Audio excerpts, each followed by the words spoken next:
Bonjour à tous et bonjour à toutes. Bienvenue à cette rencontre avec des acteurs de terrain sur la thématique de la sexualité, de la prévention, migration dans le contexte bruxellois. On a le plaisir d'accueillir 3 personnes qui travaillent dans ce champ d'action et qui vont se présenter aujourd'hui. Je vous laisse la parole à Christian Docmo. Je coordonne le projet des stratégies concertées des acteurs de prévention des IST-VIH à l'Observatoire du sida et des sexualités. Maureen Wellapessi, j'amène plutôt à la plateforme Prévention Sida une expertise concernant les enjeux de la migration, de la santé, particulièrement la santé sexuelle et la prévention des IST et du VIH. Trésor Quadieux, donc je travaille également à la plateforme Prévention Sida, donc je suis le coordinateur des projets de prévention à destination des communautés migrantes sur Bruxelles et la Wallonie. On va faire un état des lieux de ce qu'est aujourd'hui cette prévention sur le terrain et ensuite la parole sera partagée. C'est quoi les stratégies concertées?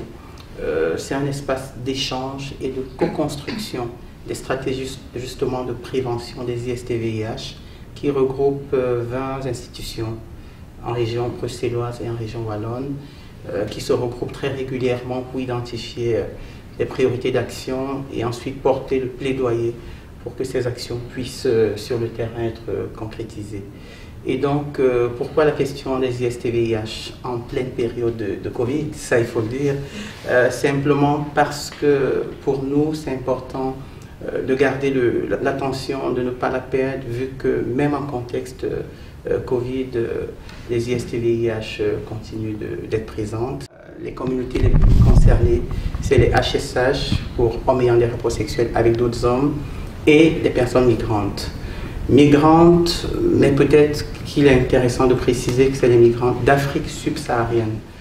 On a vu très vite les mêmes vulnérabilités apparaître et voir les difficultés de mettre en place des programmes qui étaient adaptés aux besoins et aux spécificités des uns et des autres, que ce soit des programmes d'aller vers les gens, d'accès, etc.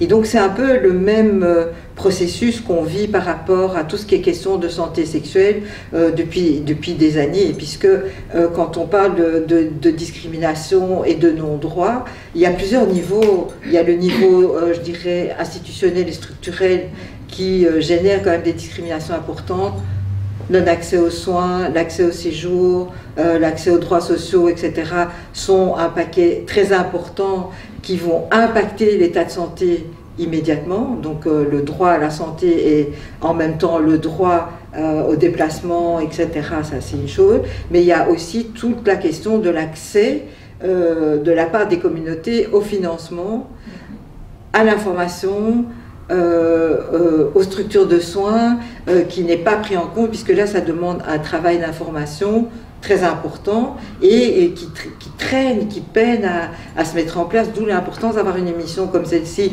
aujourd'hui, de dire que le plaidoyer doit être nourri par tout le monde. Pas juste par quelques personnes qui pensent qu'il faut faire ceci ou cela, mais qu'il y a toute une articulation qui doit être faite dans ce plaidoyer à partir des réels besoins des gens et que cette voix-là soit portée. Et quels sont les réels besoins des gens? C'est d'avoir je crois, de diminuer ce qu'on appelle les déterminants de la santé, donc tous les freins et les barrières qui empêchent les gens d'accéder réellement à la santé. J'ai parlé de cette violence institutionnelle du non-droit, parce que c'est vraiment une violence de dire aux gens vous n'avez pas droit ni accès au séjour, qui va appliquer un ensemble de choses. Deuxième chose, c'est de réellement nourrir les plaidoyers pour l'accès avec tout le monde, pas juste quelques personnes qui pensent qu'il faut faire comme ceci ou comme cela, mais partir vraiment de la base, comme je dis, et reconnaître aussi l'expertise qu'il y a dans les communautés, dans nos communautés. Cette expertise est là, travailler avec elle, la valoriser et permettre ainsi d'avoir des actions beaucoup plus ciblées. Maintenant, l'action plus politique, si elle est nourrie de tout ça, portera peut-être un tout petit peu plus, mais ça demande quand même pour toucher. Et en plus de cela, On voit aussi que ce manque d'information génère énormément de discrimination, notamment envers les personnes vivant avec le VIH dans nos communautés. Et ça reste quand même un gros problème. Et ça, Trésor y reviendra quand il présentera les actions. Ça pose un gros problème parce qu'on continue à avoir cette difficulté d'amener une information que les gens puissent accepter et s'approprier. On reconnaît tous qu'en tout cas dans la communauté migrante, surtout si on cite le plus particulièrement les Afro-Latino-Caribéens, parler de sexualité, c'est quelque chose, je dirais, qui ne se fait pas naturellement, je dirais, dans cette culture-là. Donc voilà, c'est assez difficile. Ça reste encore tabou de parler de sexualité.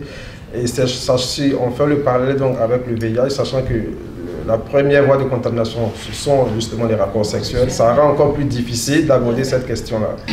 Et donc ici, je dirais, en termes de prévention, la prévention a très bien évolué aujourd'hui. On est parti initialement du préservatif seul qu'on avait en termes de prévention. Aujourd'hui, on parle plus de prévention combinée. Donc, c'est plusieurs stratégies aujourd'hui qu'on va mettre ensemble, de telle sorte que chacun ait le choix de choisir un outil qui lui convient propre à lui. C'est comme si moi je vous donne un éventail avec plusieurs options et vous direz, ben, moi dans ma situation je choisis telle option, ici je choisis telle option. On n'impose pas une seule option au public comme c'était au début, on disait dans les tout débuts du VIH, on disait voilà, la seule arme qu'on a aujourd'hui pour se prémunir du VIH, ben, c'est utiliser la capote, utiliser la capote, utiliser la capote.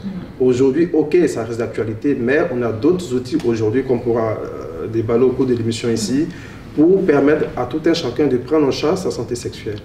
Et donc, pour revenir à votre question, concrètement, qu'est-ce que nous on fait sur le terrain? Je pense que tout à l'heure, comme mon collègue se présentait, donc il s'est présenté en qu'agent de terrain, donc on essaie d'aller vers la communauté pour leur donner l'information nécessaire. Parce que je pense qu'aujourd'hui, ce qui fait défaut, c'est que la science, ok, elle a évolué par rapport à la prévention du VIH, mais les mentalités, je dirais, n'ont pas suivi, je dirais. Donc, aujourd'hui, l'information manque, et je pense que c'est ça aussi qui justifie le comportement souvent de certaines personnes par rapport à la thématique du VIH. Donc nous, notre rôle, c'est d'aller vers les publics, de leur porter l'information, de sorte qu'en ayant la bonne information, ben, les attitudes peuvent changer vis-à-vis du VIH. Le fait d'être mis dans des situations à risque, justement, parce qu'on n'a pas accès à l'information et qu'on n'a pas accès à certains outils de protection, tels des préservatifs, la PrEP ou le dépistage et tout ça, alors on est dans des situations à risque et il y a des résistants de contracter des IST et au pire le VIH aussi.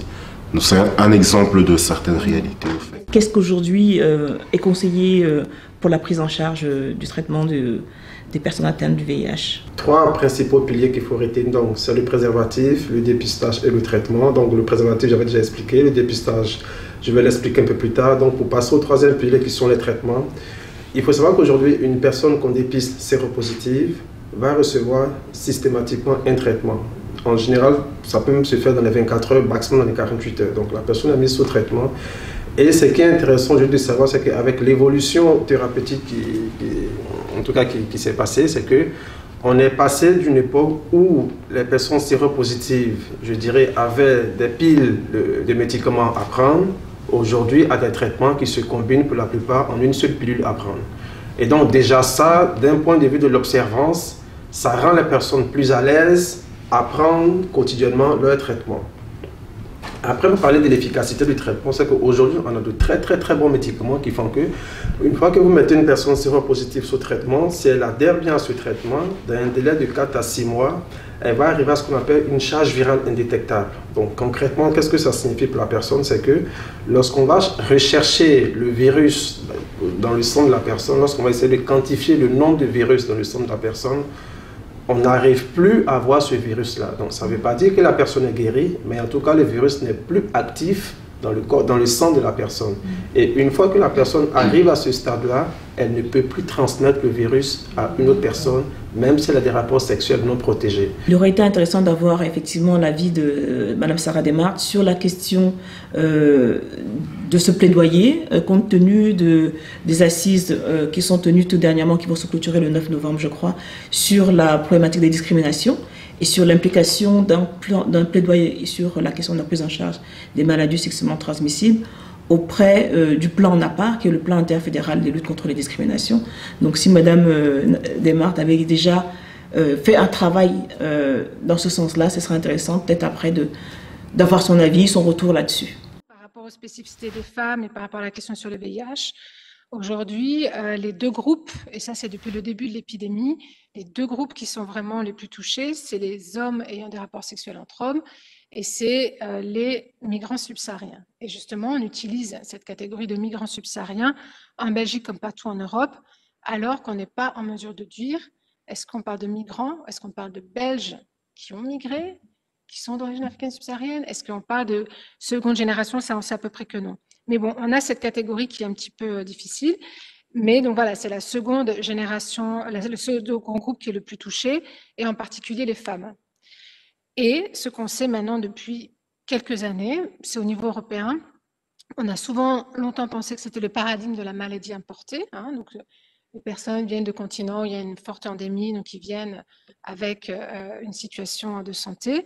Et en fait, on se rend compte que plus de 40%, les personnes arrivent, donc c'est moins les personnes sans papier, sans logement, qui vont négocier un hébergement contre une transaction sexuelle, qui n'ont pas du tout la prévention comme objectif prioritaire parce qu'il faut manger, parce qu'il faut survivre, etc.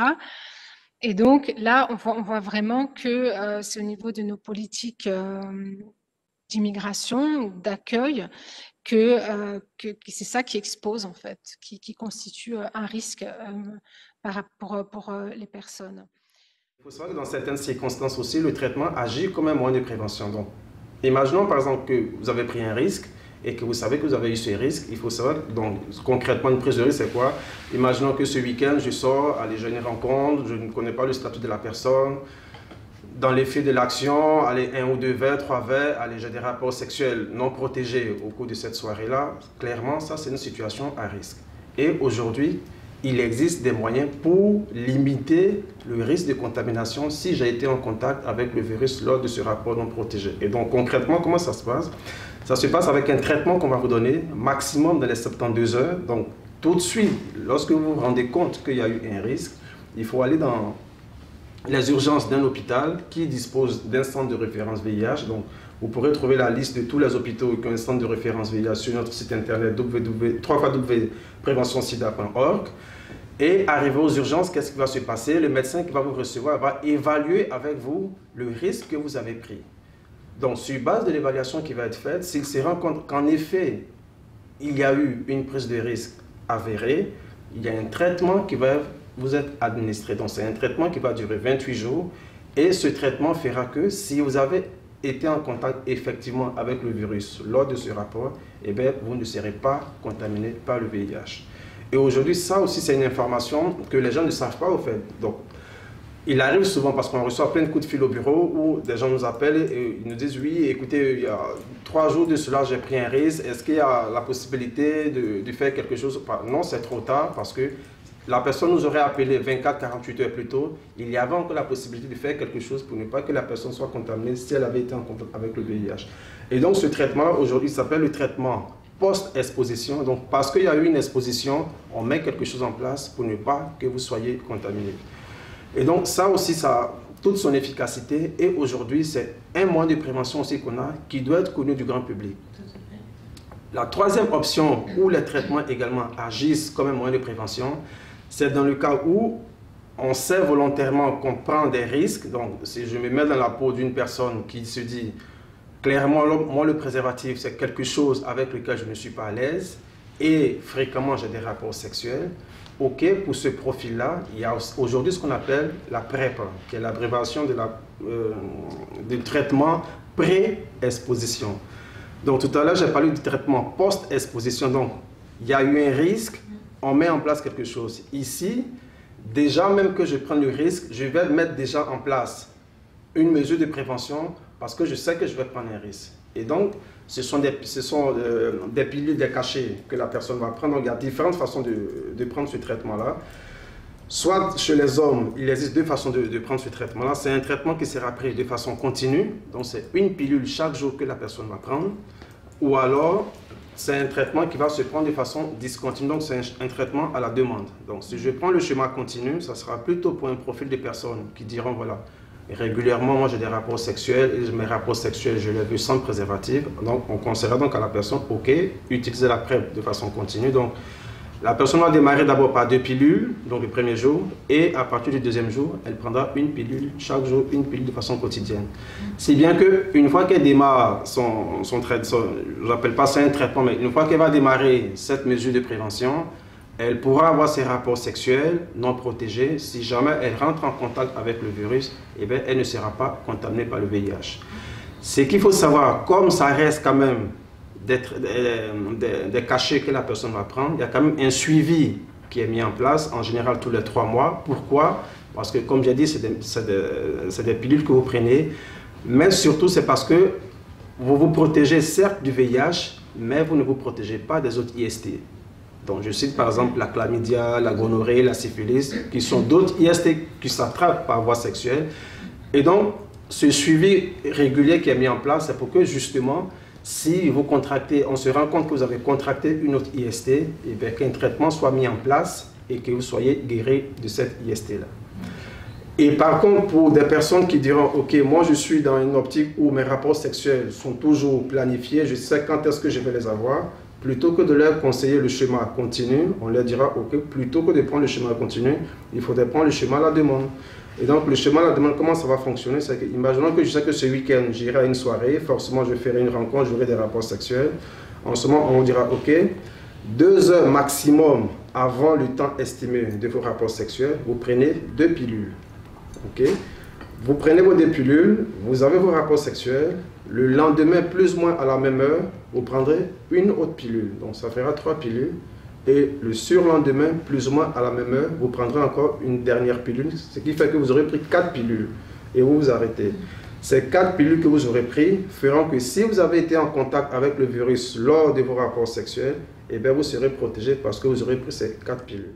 Par rapport à l'accès aux médicaments préventifs, c'est-à-dire quel était le coût pour les jeunes ou les personnes adultes, et surtout où accéder, où avoir l'information, un numéro de téléphone d'urgence ou un 0800, je ne sais pas si ça existe, pour appeler dans le cas où on se sait contaminé ou en cours d'avoir vous avez dit tout à l'heure, des comportements à risque. Je reviens donc au traitement post-exposition, qui est le traitement qu'on va prendre parce qu'il y a eu un risque.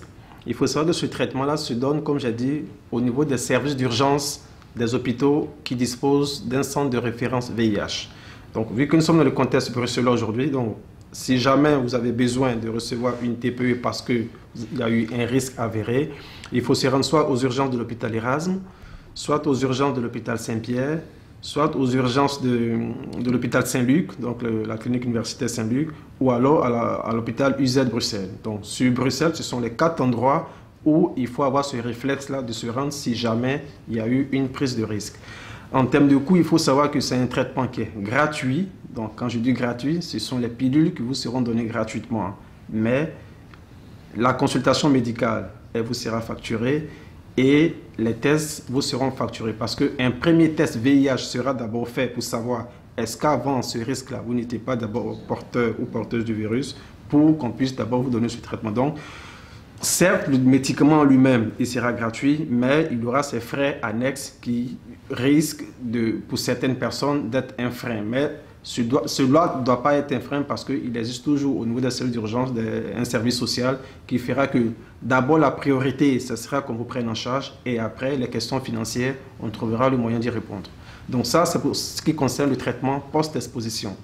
En ce qui concerne la PrEP, donc la prophylaxie pré-exposition, elle se donne actuellement uniquement dans les centres de référence VIH. Donc, ce sont des médecins spécialistes des centres de référence VIH qui vont vous recevoir. Donc, il faudra, pour une personne qui est intéressée de se dire, par rapport à ma santé sexuelle, je pense que la PrEP est quelque chose qui pourrait me convenir. Ben, il faudra que cette personne prenne rendez-vous dans un centre de référence VIH pour être reçu en consultation par un spécialiste, en sachant que comme c'est un traitement qui est maintenant remboursé par l'INAMI, malheureusement, il existe des critères pour avoir cette mesure de prévention. Donc, comme parmi ces critères-là, il y a d'abord un critère d'âge. Je pense qu'il faut avoir plus de 16 ans déjà.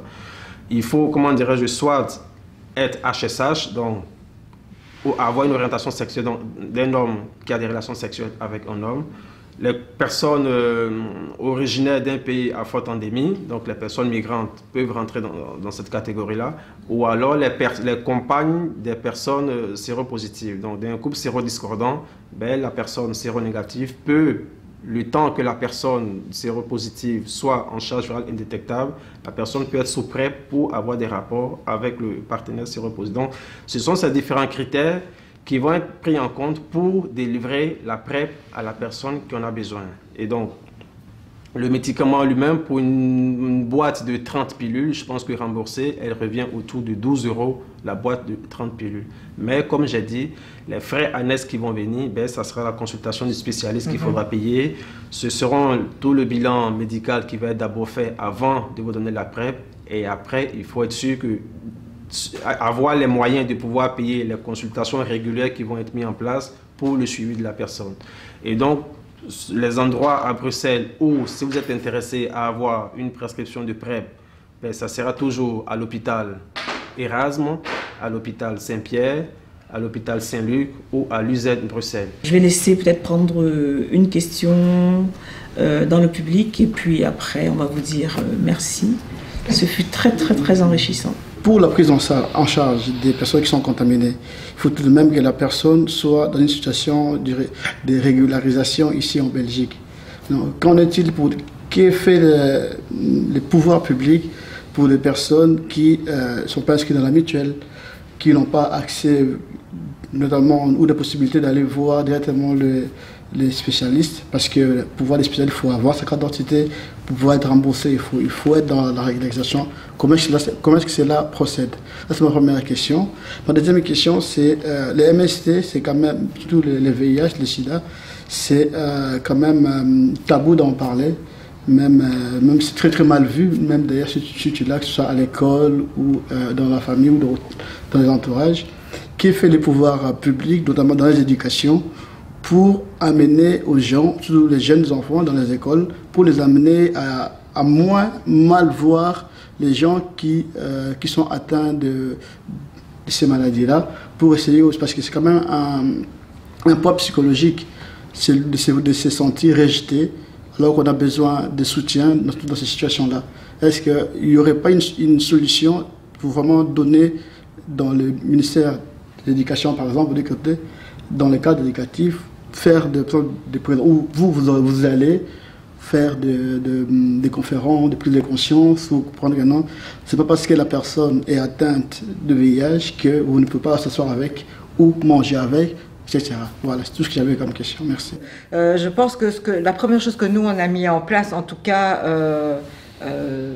chez nous, c'est ce qu'on appelle l'espace Mandela, qui existe depuis très longtemps, donc même avant la fusion, puisqu'on était basé au CIREAS, comme disait, où on accompagne les personnes en difficulté en leur offrant un ensemble de choses, mais en offrant surtout une deuxième écoute de tous les problèmes et voir si tout est mis en place, parce que la personne vit effectivement dans la crainte d'être foulée ou de ne plus avoir son traitement, et ça impacte beaucoup sa santé puisqu'il y a ce stress permanent et donc il y a bien sûr une de nos collègues qui n'est pas là aujourd'hui qui s'occupe d'être ce lien vers les services sociaux et juridiques compétents, de revoir le dossier, de relire le courrier avec les gens systématiquement en prenant le temps, et donc de donner cet espace qui est très important dans la sérénité, je dirais à un moment donné, et de refaire le lien avec les services sociaux, faire le lien avec les hôpitaux, faire le lien, voilà. Maintenant, tu me diras c'est pas suffisant et que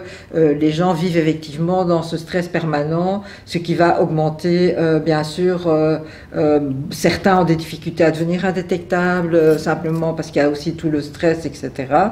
Maintenant, la question de qu'est-ce qu'on fait pour que les personnes ne soient pas refoulées, ça c'est toute la question du plaidoyer dont je parlais tout à l'heure, c'est que être séropositif n'est plus un argument pour accéder au séjour, parce qu'on devient indétectable, parce qu'il y a les traitements, même si on sait que dans certains pays, c'est difficile d'avoir ce traitement.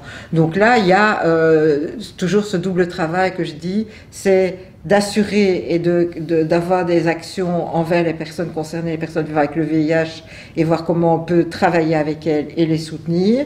Et donc ça, c'est vraiment un travail militant aussi. C'est vraiment un travail militant et un travail humain, mais c'est les deux. Et à côté de ça, développer avec toutes les autres structures et proposer au sein des stratégies concertées, puisqu'on a cette chance d'être concerté côté francophone, et ça concerne tout le côté francophone, de dire voilà, maintenant il y a un plaidoyer à mener ici concernant l'accès au traitement, l'accès au séjour et les conditions, ces fameuses conditions. Et là, on rentre dans ce que je disais à un autre niveau, on rentre dans toute cette problématique de l'accueil des migrants. Quelles sont les raisons, les conditions, etc. Mais l'état de santé fait partie d'un droit, le droit à la santé. Et donc c'est quelque chose que nous, on doit faire remonter aussi. Et donc là, c'est de travailler en étoile, comme je dis. C'est une question pertinente, actuelle d'ailleurs. On a un travail en cours sur les difficultés d'accès aux soins. Et clairement, il ressort que les personnes qui parfois ont le plus besoin renoncent aux soins, justement pour les raisons que vous évoquiez tantôt. Donc ça, c'est clair. Il faut donc agir pas seulement sur ce qui est proposé comme dispositif d'aide médicale urgente, mais sur ces autres droits, notamment le droit au séjour qui fait que les personnes ont peur, c'est légitime, tu vois. Donc clairement, même si Trésor l'a dit, il y a tout ce qui est mis en place, mais être sans statut de séjour légal fait que les personnes parfois renoncent à ces soins pour les raisons évoquées. Donc oui, il y a ce problème et il faut agir en essayant de développer un plaidoyer pour que les gens aient accès au séjour. C'est un droit, je pense. Là, on va faire vraiment un focus sur le parcours de Maureen.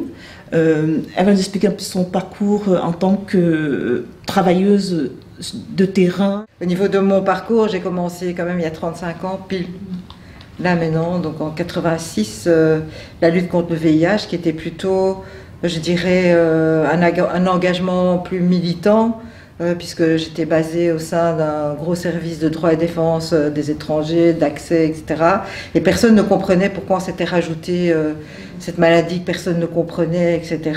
Et je ne vais pas vous faire les 35 ans parce qu'on a encore besoin de toute une émission, mais de dire que c'est vrai que le premier travail de prévention était un travail de plaidoyer, puisqu'en 86, et je prendrai juste l'exemple là, il y avait une décision de demander aux boursiers à l'époque de ce qu'on appelait la GCD, ce qui est maintenant devenu la coopération technique belge, de pouvoir bénéficier d'une bourse d'études pour venir en Belgique à condition d'être séronégatif. Et donc là, c'était vraiment discriminant, première chose, de dire qu'est-ce qui se passe. Et donc les boursiers qui étaient déjà ici avaient peur de perdre leur bourse s'ils étaient dépistés séropositifs. Et l'accès aux études était bloqué pour toute personne. Donc voilà, tout ce combat a commencé là-dessus. Et petit à petit, c'était de comprendre la maladie, de voir qu'est-ce qu'il fallait faire, mettre en place la prévention et voir tout ce qui manquait aussi. Il n'y avait pas l'aide médicale urgente, il n'y avait pas le secteur de la promotion de la santé, et donc on a vraiment évolué. Les espoirs sont venus souvent du côté médical dans un premier temps, puisqu'on a eu dans les années 90 la ZT, donc des traitements, enfin les choses ont évolué. À côté de ça, il y a des choses qui n'ont pas vraiment évolué. Il y a ce jeu de ping-pong sur l'accès, les droits, ça reste un problème entier.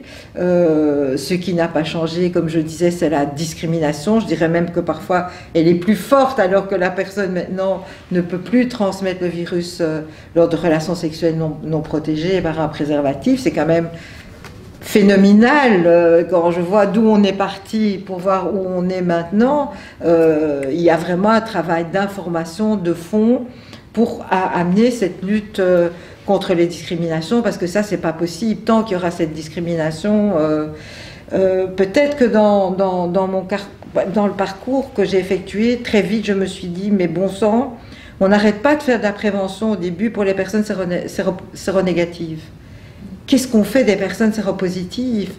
Parce que c'est eux qui ont la clé de ce qu'on doit faire, c'est eux qui doivent être soutenus, etc.